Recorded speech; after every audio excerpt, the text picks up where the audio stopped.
తక్కువ రేట్లో అయినా అందరికీ యాక్సెసబుల్ అయ్యే ఉన్న మంచి ఫుడ్స్ ఇవి తింటే ఆడవాళ్ళకి చాలా హెల్ప్ అవుతాయి. ఇవి పెద్ద ఖరీదు కాదు.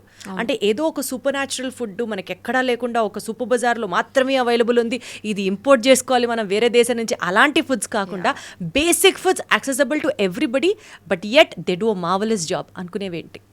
ముఖ్యంగా మనకి నువ్వుల్లో కాల్షియం చాలా ఉంటుంది, పల్లీల్లో కూడాను, పల్లీల్లో ఐరన్ కూడా చాలా ఉంటుంది.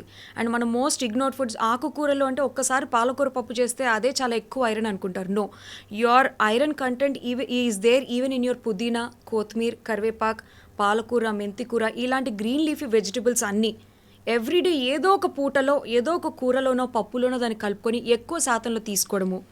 అండ్ దెన్ ఈవెన్ మనం తీసుకునే ఫ్రూట్స్, ముఖ్యంగా దానిమ్మ పళ్ళు కానీ లేకపోతే యాపిల్స్ కానీ క్యారెట్స్ కానీ, ఇవి ఆడవాళ్ళు ప్రతిరోజు ఏదో ఒక పూట తీసుకోవడం చాలా మంచిది. Whether you make the carrot and beetroot as a జ్యూస్గా కానీ లేకపోతే ఆ పిప్పిలోంచి చపాతీ చేసుకొని తినడం కానీ, ఇవి కంపల్సరీ ఇంక్లూడ్ అయి ఉండాలి. And you see magically anaemia ఉంది, రక్తం తక్కువ ఉందని ప్రెగ్నెన్సీలో వచ్చిన వాళ్ళకి ఈ డైట్స్ చెప్పినప్పుడు 100% వాళ్ళు కరెక్ట్గా డెలివరీ అయ్యే వరకు పాటించి ఆపేస్తారు.